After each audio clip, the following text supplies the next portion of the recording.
Na Mwenyezi Mungu Subhanahu wa Ta'ala anasema, unapokubali kuibeba ibada, amekufanyia uganga wake mpaka umekuwa.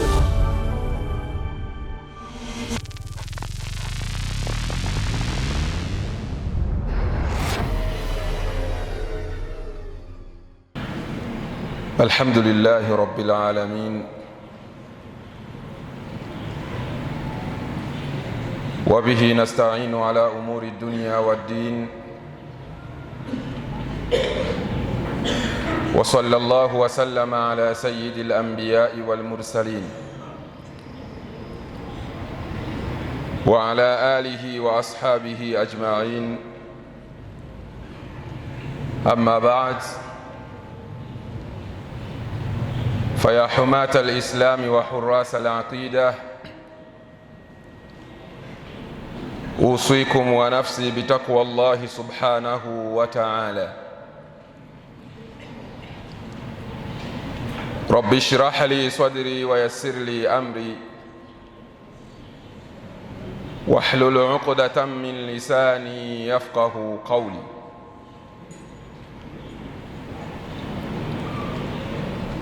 Baada ya kumshukuru Allah subhanahu wa ta'ala na kumtakia rehma kiongozi wa umma mtukufu wa daraja Mtume Muhammadin sallallahu alayhi wasallam, na wausieni pamoja na kuihusia nafsi yangu kumcha Allah subhanahu wa ta'ala. Watukufu wa Islam, bila shaka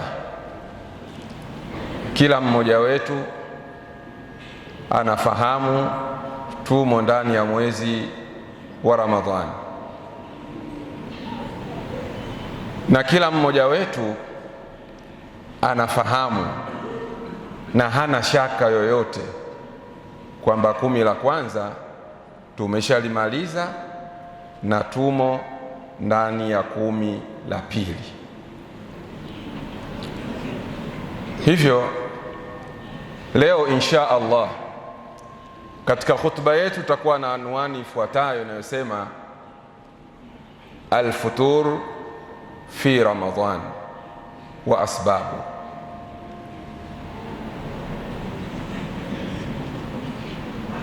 Kuchoka, kurudi nyuma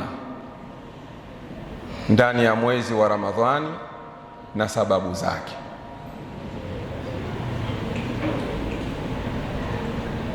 Ndugu yangu Muislamu, kuchoka watu na kurudi nyuma katika ibada ni ugonjwa ambao hatari umewapata wengi katika Waislamu, kwa maana mtu anakuwa dhaifu baada ya kuwa alikuwa na juhudi kubwa katika ibada. Mtu anakatika, anaacha wakati alikuwa anatakiwa aendelee katika ibada.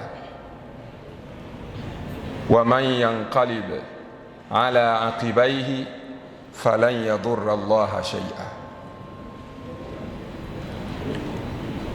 yeyote atakayeacha akarudi nyuma kuiacha dini yake, akarudi nyuma kufanya ibada, hatomdhuru Mwenyezi Mungu kitu chochote, bali atakuwa ameidhuru nafsi yake madhara yaliyokuwa makubwa.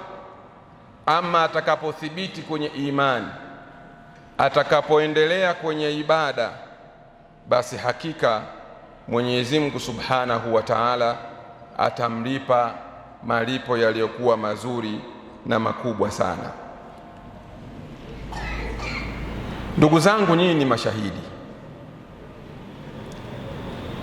Kuna mazoea ambayo wengi tumeyazoea. Tunapoingia katika mwezi wa Ramadhani, pale mwanzoni 10 la kwanza, unakuta juhudi ni kubwa kwa kila Muislamu kuhakikisha anafanya ibada na anafanya yale yote ambayo ana uhakika yatamuingizia kipato kitakachomsaidia siku atakapokutana na Mwenyezi Mungu Subhanahu wa Ta'ala. Lakini mara nyingi kila zile siku za mwezi wa Ramadhani zinavyozidi kwenda mbele, basi watu pia huwa wanapungua. Yamekuwa ni mazoea, watu wanapungua, wanarudi nyuma. Pengine unaweza ukakuta Ijumaa ya kwanza msikiti ulikuwa unaonekana mdogo, Ijumaa ya pili ukaonekana unatosha, Ijumaa ya tatu ukaonekana mkubwa, Ijumaa ya nne ambayo ndio ya mwisho ukaonekana ndio kabisa. Hiyo sikwambii kwenye Ijumaa. Sasa sikwambii kwenye zile swala tano, sikwambii kwenye tarawih. Yamekuwa ni mazoea. Tujiulize, hivi kwa 11 tu au 12 tu ndiyo tayari umeshaletewa barua kutoka kwa Allah kwamba wewe sasa hivi usijihangaishe tena? Rudi, acha.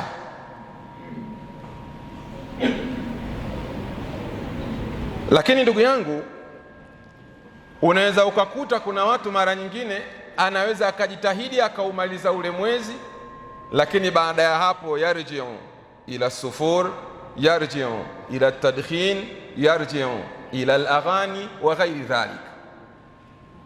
Mtu amejitahidi, pengine ndio 10 la pili kajitahidi, kajiminya, la tatu anaanza kurudi.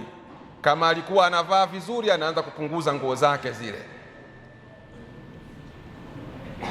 Kijana wa kiume pengine aliacha vitu mbalimbali zikiwa labda cheni, sijui hereni, sasa anaanza kurudi kidogo kidogo kuzirudisha au kuangalia ziko wapi, na kuanza kufikiria bajeti zile, nikitoka siku ya Idi zitasaidia au inabidi nipate muonekano mwingine.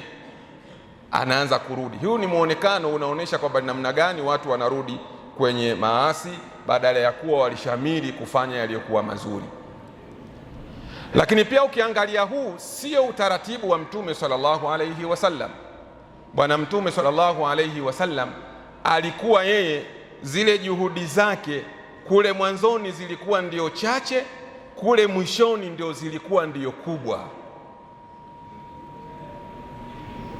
Mara nyingi tunaposema ushindi sio mwanzoni, ushindi ni mwishoni. Umemalizaje? Innamal a'mal bil khawatim, mwisho wako umeumalizaje? Na ndio maana mara nyingi kila mmoja huwa anapenda kumwomba Mwenyezi Mungu kwamba Mwenyezi Mungu nipe mwisho mwema. Kule ndio kwenye kazi. Ndugu zangu, Ibn Umar radhiyallahu anhuma anasema, lau a'lam anna Allah taqabbala minni sajda, lau kama ningekuwa najua. Ibn Umar ni sahaba wa Mtume sallallahu alayhi wasallam, anasema kama ningekuwa najua Mwenyezi Mungu Subhanahu wa Ta'ala amenikubalia mimi sajida, kwa maana ya swala moja au ibada moja au jambo langu moja zuri nililolifanya amenikubalia, lakana farahi bil mauti ashad min farhati al-ahli bi'audati al-ghaib. Yani mimi kufurahia kufa, furaha yangu ingekuwa kubwa zaidi kuliko hata mtu anayemfurahia ndugu yake aliondoka muda mrefu, sasa anarudi na wanaelewana vizuri. Huyu ni Ibn Umar radhiallahu anhuma. Je, wewe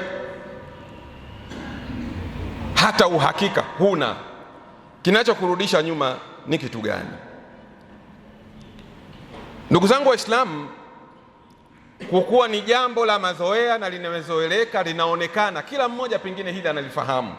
Hebu tuangalie walau kwa uchache ni zipi sababu zinazopelekea watu kurudi nyuma kwenye ibada katika mwezi wa Ramadhani na pengine baada ya hapo. Sababu zipo nyingi, lakini kwa muda tunaweza tukaiangalia moja au mbili au tatu zikiwa nyingi zaidi. Sababu ya kwanza, dhaaful iman, imani kuwa dhaifu. imani kuwa dhaifu. Kuna kipindi imani inakuwa imepanda, iko juu, si tuseme labda 5G au nini, lakini iko juu kweli kweli yani. Kuna kipindi huwa inashuka, na hii ni kawaida. Al-iman yazidu wa yankus, imani huwa inapanda na inapungua, inazidi na inapungua. Inapanda wakati gani imani? Pale unapokuwa unajibidiisha kufanya ibada, imani inapanda. Unapoanza wewe mwenyewe kujipa wasiwasi, kuona tayari umeshamaliza kila kitu, huna haja ya kujisumbua, ngoja ni kidogo nipate starehe, kidogo nipumzike, na yenyewe inashuka. Kwa hiyo ukiona mwezi wa Ramadhani umeanza kwa juhudi, halafu wewe pengine juhudi yako inaanza kurudi nyuma, ulikuwa sala 5 unasali kwenye 10 la kwanza, baada ya hapo unaanza kupunguza, alfajiri na kupita, malasui ya alasiri na kupita, jua tayari imani inaanza kushuka. Ni wajibu wako wakati huo wewe kufanya juhudi za makusudi kuweza kuipandisha imani yako. Wa man yu'min billahi yahdi qalba, yoyote ambaye atakayemwamini Allah subhanahu wa ta'ala, basi Mwenyezi Mungu huwa anaupa hidayah, anaupa mwongozo ule moyo wake. Ndugu yangu Muislamu, tunajua imani si tu kusema, bali imani ya kweli ni ile ambayo inayoambatana na vitendo. Viangalie vitendo vyako, namna gani umerudi nyuma kwenye ibada zako mbalimbali ulizokuwa umezifanya. Tena mara nyingine zile ibada za lazima ambazo kuziacha kwake unapata dhambi, wewe unaamua kurudi nyuma. Kipi maana yake? Itakuwa imani yako itakuwa imerudi nyuma. Fattish an halil imani fi qalbik. Kuanzia sasa, hebu ichunguza, ifuatilie vizuri hali ya imani katika moyo wako. Umefunga, umesimama, lakini vipi imani baada ya masiku haya tuliyoyamaliza ikoje? Unajisikiaje yani? Ukikuta wewe imani yako bado inakusukuma na upo vile vile na unataka juhudi, basi kwa kweli mshukuru Allah subhanahu wa ta'ala na umuombe Allah akudumishe kuendelea kufanya ibada mpaka mwisho wa maisha yako. Lakini ukikuta ulta ila halika alula kabla Ramadhan, umerudi kwenye ile hali yako ya kwanza kabla ya kuingia katika mwezi wa Ramadhan, au pengine umerudi vibaya zaidi, basi inafaa kusema inna lillahi wa inna ilaihi rajiun. Ililie nafsi yako, ililie mwenyewe, kwa sababu bado umri unao, lakini pia vile vile muda wa kurekebisha, kumwomba msamaha Allah na kuendelea kufanya ili uwe katika vipenzi vya Allah unakuwa bado unao. Elewa anna Allah la yamal hatta tamallu, Mwenyezi Mungu harudi nyuma, hachoki kuwalipa mpaka nyinyi wenyewe muonekane mmechoka, sasa hamutaki. Yani ukijifanya wewe hutaki, Mwenyezi Mungu anakuacha. Lakini sio anakuacha maana yake kwamba hakulipi chochote, akufanya chochote, la. Umekataa kuswali, Mwenyezi Mungu anakuacha, lakini haina maana hupate thawabu wala dhambi. Umefanya kosa, utaendelea kupata madhambi. Ibn Mas'ud radhiyallahu anhu anasema kwamba utlub qalbak fi 3 mawatin. Ukitaka ujijue kidogo imani yako ikoje, hebu jichunguze, iangalie nafsi yako, uangalie moyo wako katika maeneo makubwa 3. Yani ukiwa katika maeneo hayo unaisikiaje yani? Kwanza, inda samai alquran, unaposikiliza Qur'an, yani unajisikiaje wakati unaisikiliza Qur'an? Ni makelele au unajisikia raha?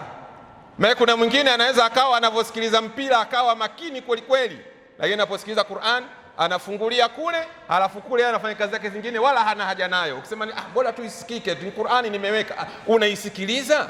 Mbona ukiweka mpira unakuwa karibu? Ukiwa unaisikiliza Qur'ani unajisikiaje katika moyo wako? Kuna watu akiweka nyimbo ambazo zinafanana na yeye kulingana lika lake alivyo, basi huwa anakaa mara nyingine yupo kimya, lakini unakuta mtu yani anacheza, anasikitika, unakuta mtu anayumba. Ukimwambia nini, anakuambia hii nyimbo bwana inanikumbusha mbali sana, hii nyimbo bwana ikinitia najisikia burudani sana, najisikia raha sana. Ukisikiliza Qur'ani unakuaje? Sio unaona kama ni makelele, unapigiwa makelele. Hii ni sehemu ya kwanza, unapokisikiliza Qur'ani unajisikiaje wewe yani. Lakini sehemu ya pili, itafute nafsi yako, unaionaje, unajionaje fi majalisi dhikr. Ukikaa kusikiliza darasa, madarasa mbalimbali yanayotolewa, alhamdulillah, yani misikiti mingi, karibu kila msikiti unakuta una darasa, karibu kila salati la asri ya darasa ndefu, kila dhuhuri pengine unakuta ni darasa fupi, kabla ya Isha na darasa fupi, wengine baada ya Isha kuna darasa fupi. Wewe unajisikiaje ukikaa kwenye darasa? Sikwambia ukiondoka, ukikaa pale kwenye darasa wakati unasikiliza unajisikiaje? Sehemu ya tatu, fi awqatil khalwa. Ukiwa peke yako umetulia unajisikiaje yani? Unajisikia kufanya nini? Unayoyafanya ukiwa peke yako, yakiwa mazuri unaonaje na yakiwa mabaya unaonaje? Yani maana yake ni kwamba ukisikia au ukiukuta moyo wako unafurahia katika maeneo haya, basi elewa kwamba wewe una moyo na unafaa hasa kuendelea kumuomba Allah subhanahu wa ta'ala akudumisha hivyo. Ukijikuta kinyume chake katika maeneo haya, wewe unachukia, kama umekaa unaona tu sasa nitafanya nini? Kama ni hutuba pengine unasema sasa nitafanya nini hutuba, basi bora tu iishe, sasa nitafanya nini sasa? Nikitoka nitafanya nini? Darasa ngoja tu nikae, nikitoka hapo wenzangu wanaweza wakanicheka sikusikiliza darasa. Ukijikuta uko hivyo unachukia, basi muombe Allah subhanahu wa ta'ala an yamunna alaika biqalbi, akupe zawadi, akuzawadie wewe upate moyo. Fa innahu la qalba lak, kwa hakika hapo unakuwa huna moyo, kwa sababu kile ulicho nacho hakikusaidii kwenye kumtii Allah subhanahu wa ta'ala.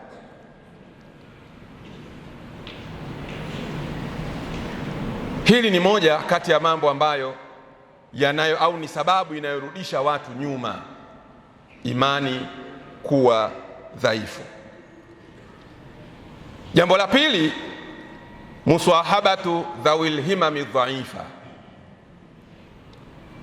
kukaa na watu ambao wenye hawana umuhimu, hawaishughulikii dini. Yani yeye na mambo ya imani na mambo ya dini anaona bwana wewe tutafanya nini sasa? Ndio tushaamrishwa kwa tufanyeje sasa? Sisi tufanyeje sasa? Yani yeye ndio huyu namkuta yeye pengine anakuambia bwana leo tuenzetu tukale kwanza Ruahambuyuni afu tutarudi, nani anatujua? Hii tarawih tutaswali bwana siku nyingine yoyote, kwani ndo kwanza una miaka 25. Leo unakuta wenye miaka 40, wenye miaka 80 ndio ambao wanang'ang'ana kuiswali tarawih, lakini wenye miaka 25 mpaka 35 37, yani wao wakimaliza tu pengine ile Isha, asalamu alaykum wametoka. Tena pengine sio wametoka, wameondoka, wako nje wanaongea. Sasa bwana leo kuna mechi tafu sana leo. Maana hata nikiwa kule akili yangu haipo. Ndio hao ukiwa nao maana yake watakurudisha nyuma. Huwezi ukabaki kwenye ibada, utarudi nyuma, utawafuata. Kwa sababu mara nyingi namna hali ilivyo, mara nyingi ubaya huwa ndio unaambukiza wema kuliko wema unavyoambukiza ubaya.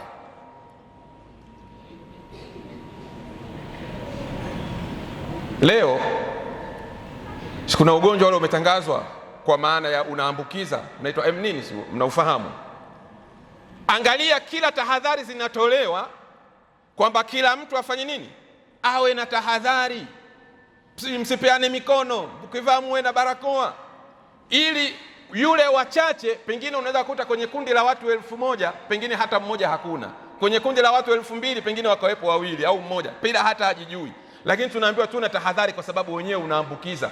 Kwa nini sisi wengi ambao wenye afya hatuna huo ugonjwa, kwa nini tusimwambukiza yule akawa mzima?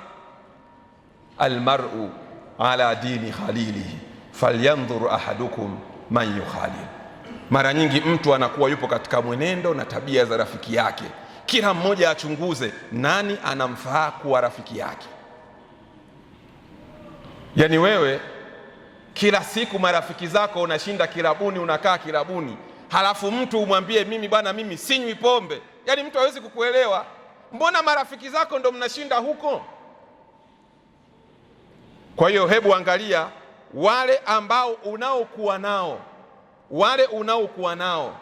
wana umuhimu gani, wana juhudi gani kwenye dini, wanaisikiaje kwenye mambo ya dini. Hao ndio unafaa kuwa marafiki zako, na hawa wengine jaribu wewe ndio uwe unawavuta. Ukiona wanakuvuta, kwanza unawaacha ili wasije wakakuingiza wewe katika mlango uliokuwa mbaya. Kwa hiyo kuwa na urafiki na watu ambao hawana umuhimu na mambo ya dini, wanakurudisha nyuma kwenye mambo ya ibada. Na nakwambia ushapiga 10 la kwanza ushamaliza bwana, kwani umeua paka wewe? Achana nayo bwana, leo tu achana nayo bwana, si unarudi nyuma. Kwa hiyo ndugu zangu Waislamu, hizi ni baadhi ya sababu zinazofanya watu warudi nyuma kwenye ibada. Ud'u rabbakum wa antum muqinuna bil ijaba wastaghfirullah inna Allaha ghafurur rahim wa huwal barul karim. Alhamdulillahi rabbil alamin wassalatu wassalamu ala rasulillahi sallallahu alayhi wasallam wa ala alihi wa ashabihi ajma'in wa ba'd. Usikum wa nafsi thaniyan bitaqwallah. Ndugu zangu Waislamu, sababu ya tatu, hajiru majalisil ilm, kukimbia vikao vya elimu, ni miongoni mwa sababu hatari sana zinazopelekea watu kurudi nyuma, kwa sababu katika majalisil ilm tujaddidu imanak, unaifanya imani yako iwe mpya. Lakini leo ndo katika vikao ambavyo vimekimbiwa kwelikweli. Vimekimbiwa si kana kwamba watu wana ujuzi, la, yani waliovikimbia au tuliovikimbia na ujuzi hatuna.